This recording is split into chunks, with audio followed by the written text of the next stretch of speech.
Hi students, how are you? I hope each one among you are doing good and well. Welcome to Fondu Tutor. This is Rahmat Latif and today we are going to learn a new topic that is consciousness. So without wasting any time, let's get started. अगर आपने अभी तक मेरी पिछली videos नहीं देखी, please आप पिछली वीडियोस पहले चेक कीजिए, तभी जाके आपको ये नया कॉन्सेप्ट जो है समझ में आएगा। हम लोगों ने पिछले वीडियोस में देखा एक ऑर्गेनिज्म के अंदर, एक लिविंग ऑर्गेनिज्म के अंदर कौन से कैरेक्टरिस्टिक फीचर्स है और कौन से डिफाइनिंग फीचर्स।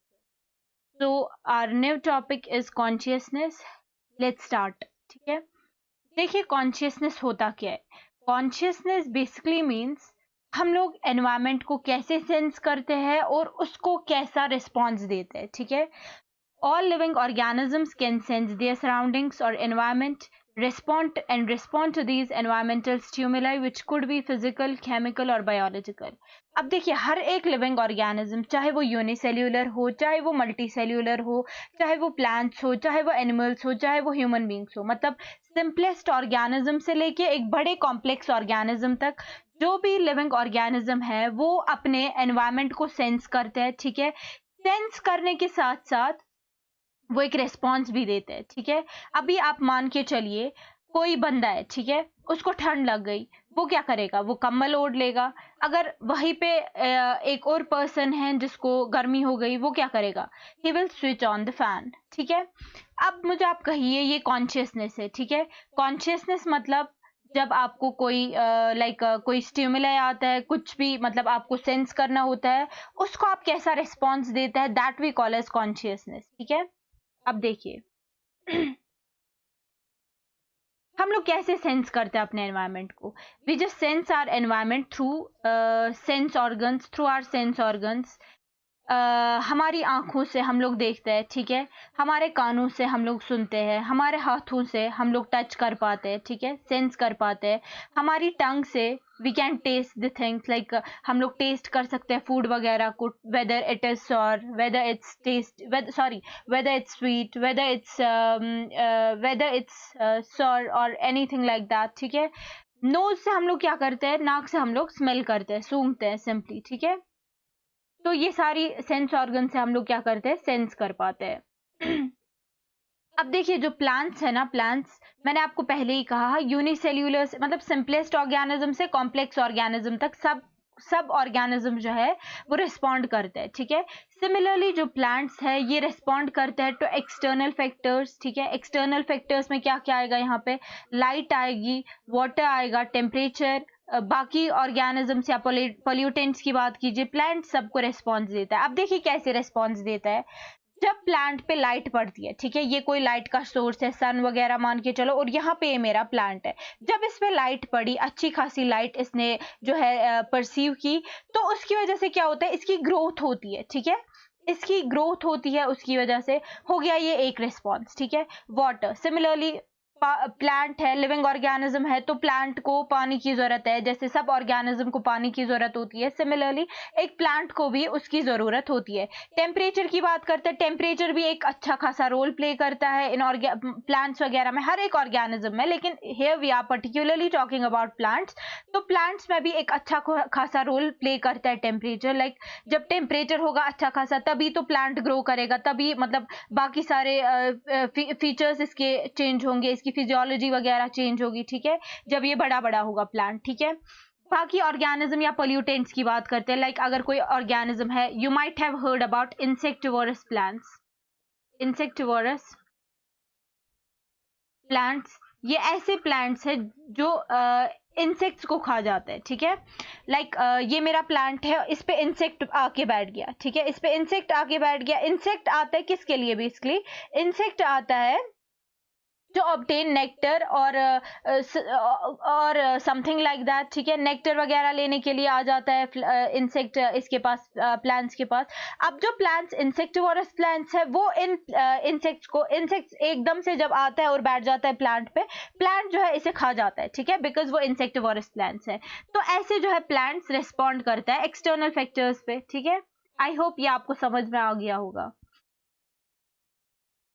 अब देखिए ऑल लिविंग ऑर्गेनिजम्स, हर एक लिविंग ऑर्गेनिज्म की बात करें, चाहे वो प्रोकैरियोटिक ऑर्गेनिजम्स हो या फिर मोस्ट कॉम्प्लेक्स यूकैरियोट्स हो, सब अपने एनवायरनमेंट को रिस्पॉन्ड देते हैं। अब देखिए कैसे देते हैं रिस्पॉन्ड, कैसे ये रिस्पॉन्स देते हैं टू एक्सटर्नल फैक्टर्स, ठीक है।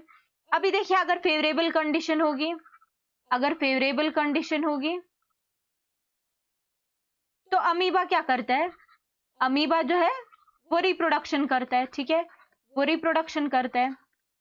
लेकिन जो ही अनफेवरेबल कंडीशंस आते हैं, अमीबा जो है ये प्रोसीजर, ये इवेंट, ये रिप्रोडक्शन का इवेंट ये स्टॉप कर देता है एकदम से, ठीक है, क्योंकि तब वो अनफेवरेबल कंडीशन में रिप्रोड्यूस नहीं कर पाता, ठीक है।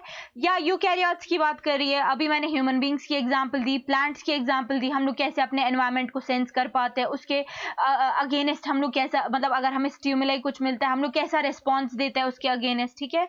वो सारी चीजें आई गेस आपको समझ में आई होंगी। हर एक ऑर्गेनिज्म, चाहे वो प्रोकैरियोटिक हो, सिंपलेस्ट ऑर्गेनिज्म हो, या फिर most complex organism that is eukaryotic organisms हो, हर एक जो है अपने एनवायरमेंटल क्यूज का रिस्पॉन्स देते हैं, ठीक है। I hope it's clear. अब देखिए फोटो पीरियड जो है, photo period affects reproduction, photo period affects reproduction in seasonal breeders, both plants and animals। जो भी सीजनल ब्रीडर्स होते हैं, चाहे वो प्लांट्स हो या फिर एनिमल्स हो, इनमें फोटो पीरियड जो है वो इफेक्ट करता है रिप्रोडक्शन में। समझाती हूँ कैसे। देखिए आपने देखा होगा हमें फ्रूट्स जो है ना, सीजनल फ्रूट्स होता है कुछ, लाइक वाटरमेलन या फिर मेलन या फिर मैंगो, ठीक है।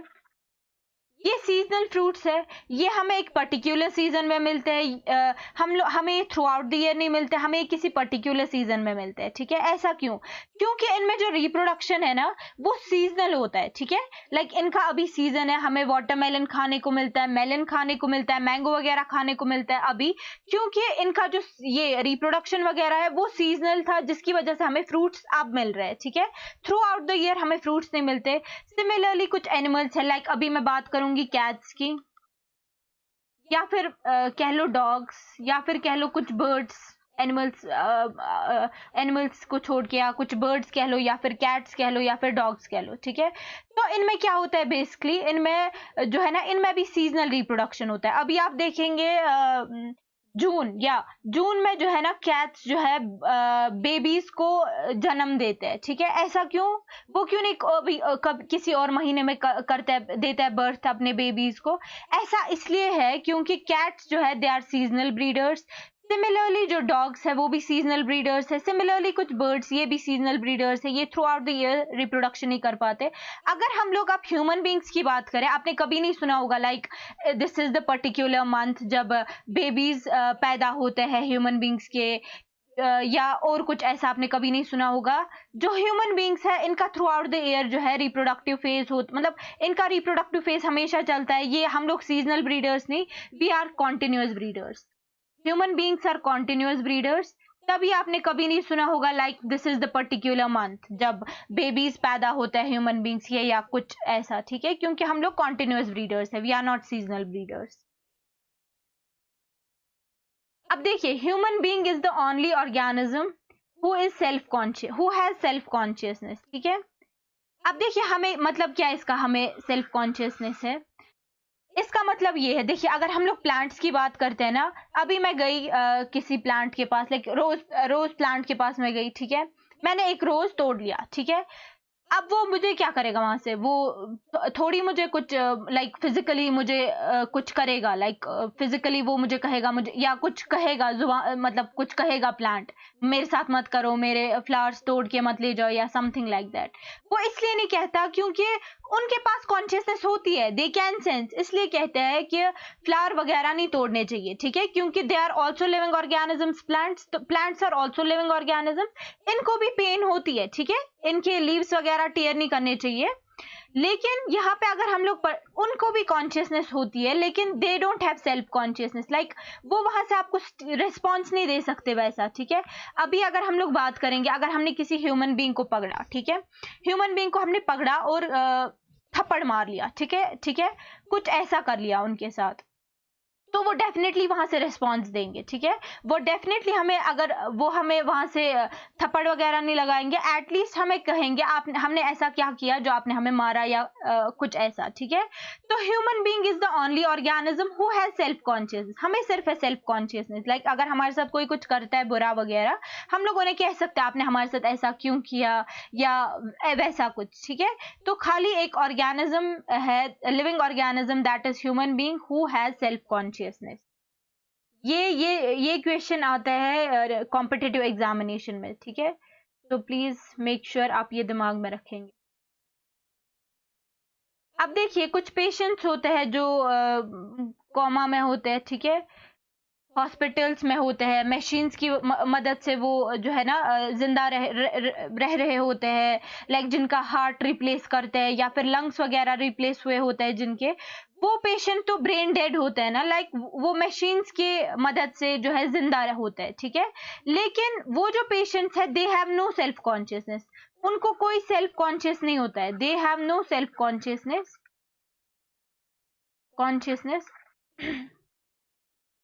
बट हाँ, उन्हें सेल्फ कॉन्शियस नहीं, लेकिन कॉन्शियस होता है वो भी, ठीक है। कॉन्शियस है तभी जाके वो जो मेडिसिन वगैरह उनको दिया जाता है वो उसका रिस्पॉन्स देते हैं, ठीक है। तभी जाके वो थोड़ी इंप्रूवमेंट आ रही होती है उनमें, ठीक है। कॉन्शियस तो होती है, लेकिन क्या नहीं होता है, सेल्फ कॉन्शियस नहीं होता, ठीक है। वो इंसान, वो बंदा सेल्फ कॉन्शियस नहीं होता जो कोमा में होता है हॉस्पिटल्स वगैरह में, ठीक है। I hope it's clear. Otherwise सारे ह्यूमन बींग्स जो है दे हैव सेल्फ कॉन्शियसनेस। इसलिए हम लोग क्या कह सकते हैं, वी कैन से, ये मैंने पहले भी ये डेफिनेशन कही है, मैं दोबारा कहती हूँ, लिविंग ऑर्गेनिजम्स जो है they are self replicating, evolving and self regulating interactive systems capable of responding to external stimuli. मतलब जो लिविंग ऑर्गेनिजम्स है दे आर सेल्फ रेप्लिकेटिंग, ठीक है, ये खुद ब खुद रेप्लिकेशन करते हैं। If we will talk about unicellular organism, अगर हम लोग यूनिसेल्यूलर ऑर्गेनिजम्स की बात करते हैं तो इनमें क्या होता है, ये they are self replicating, like ये सेल है एक, इनका रिप्रोडक्शन कैसे होता है वो मैंने रिप्रोडक्शन में पढ़ाया है। अगर आपने अभी तक वो वीडियो नहीं देखी है, पहले ये वीडियो पॉज कीजिए और वो रिप्रोडक्शन वाली वीडियो देखिए, आपको क्लियर हो जाएगा, ठीक है। ये सेल डिवीजन से दो में कन्वर्ट हो जाए, मतलब दो में इसने बाइनरी फिशन कर दिया, ठीक है, इसका रिप्रोडक्शन हो गया, ठीक है। तो ये सेल्फ रेप्लिकेटिंग है, लाइक जो इसको जेनेटिक मटेरियल इसमें था वही इसमें भी आ गया और वही इस वाले में भी आ गया, इसके ऑफस्प्रिंग्स में भी आ गया। इवॉल्विंग मतलब हम लोग इवॉल्व होते रहे हैं, ठीक है। अगर हम लोग बात करेंगे एवोल्यूशन की, तो हमने देखा है पहले जो धरती पे ऑर्गेनिज्म आ गया, दैट वाज यूनिसेल्यूलर ऑर्गेनिज्म, जिसकी जो इवॉल्व होके अभी मल्टी सेल्यूलर ऑर्गेनिज्म बन गया है, ठीक है। सेल्फ रेगुलेटिंग मतलब हम लोग खुद से रेगुलेट कर रहे हैं, ठीक है। जो भी हमारे अंदर प्रोसीजर चल रहा है, लेट इट बी डाइजेशन या फिर एक्सक्रीशन या फिर रिप्रोडक्शन, कुछ भी कह लो, कोई भी लाइक यही कॉन्शियसनेस मान के चलते हैं, ठीक है। ये सारे प्रोसीजर्स जो है, ये सारे इवेंट्स जो है हमारी बॉडी में होते हैं, ये सेल्फ रेगुलेटिंग होते हैं। हम लोग हमने किसी एम्प्लॉय को हायर नहीं किया होता है इसके लिए कि हमारी जो है रेगुलेशन करा लो, नहीं, हमारे अंदर हमारे अंदर जो है रेगुलेशन खुद ब खुद हो जाती है, ठीक है। तो हम लोग इसी रेगुलेशन की वजह से हम लोग क्या करते हैं, रिस्पॉन्ड करते हैं अपने एक्सटर्नल स्टिमुलाई को, जो भी हमें स्टिमुलाई आते हैं उसके खिलाफ, उसके अगेंस्ट हम लोग स्टिमुलस देते हैं, ठीक है। All living organisms, present, past and future, are linked to one another by sharing of the common genetic material, but to varying degrees. Again यहाँ पे कॉन्सेप्ट आ गया एवोल्यूशन का। अब जो भी ऑर्गेनिज्म है, ठीक है, जो भी ऑर्गेनिज्म है इस दुनिया में, ठीक है, लिविंग ऑर्गेनिज्म, हम लोग लिंक है एक दूसरे से, ठीक है। हम लोग एक दूसरे से लिंक है। लिंक्ड कैसे है हम लोग, क्योंकि हम लोगों का जेनेटिक मटेरियल जो है दैट इज कॉमन, हम सबका कॉमन जेनेटिक मटेरियल है, लेकिन वो वैरी करता है कुछ, मतलब पॉइंट्स में, ठीक है। Like 99% genetic material I guess similar होता है, कुछ पॉइंट्स वैरी करता है, ठीक है, प्लस माइनस कर लो खुद से, उतना जो है वैरी करता है ये जेनेटिक मटेरियल हमारा, ठीक है। अदरवाइज हम लोग सब सिमिलर है, ठीक है। थोड़ा सा वैरी होता है कुछ डिग्रीज में ये जेनेटिक मटेरियल, तभी जाके हम लोग जो है एक दूसरे से डिफरेंट है। So it was all about today session. I hope आपको समझ में आया होगा। एंड या जिस स्टूडेंट ने मेरी पिछली वीडियोस नहीं देखी जिसमें मैंने अच्छे से बोला है कौन कौन सा कैरेक्टरिस्टिक फीचर है, कौन सा डिफाइनिंग फीचर है, प्लीज वो जाके देख ले, तभी आपको समझ में आएगा। अब जो हमें समझ में आ गया, यहाँ पे हमें समझ में आ गया जो कॉन्शियसनेस है ये भी एक डिफाइनिंग फीचर है। ठीक है, आई होप आपको ये समझ में आ गया होगा। एंड या please share it, maximum share it with your friends. ठीक है, share it even with your family, ताकि उन्हें पता चले हमारी बॉडी के अंदर होता क्या है। ठीक है, क्योंकि ये जरूरी नहीं है। बायोलॉजी एक ऐसा सब्जेक्ट है जो एक इंसान खुद मतलब इंसान जो बिजनेसमैन हो चाहे वो कोई भी हो, ठीक है, सब ये वीडियो देख सकते हैं। बिकॉज ये एक ऐसा सब्जेक्ट है जिससे हमें पता चलता है हमारी बॉडी के अंदर होता क्या है, हमारे एनवायरनमेंट में क्या होता है। ठीक है, तो ये जरूरी नहीं जो जिसका साइंस है वही देख लेगा ये वीडियो, नहीं, ये सबके लिए है ये वीडियो। ठीक है, तो please share it with your family, share it with your friends. ठीक है, मिलते हैं किसी अगले इंटरेस्टिंग से सेशन में, तब तक के लिए गुड बाय, टेक केयर, अल्लाह हाफिज।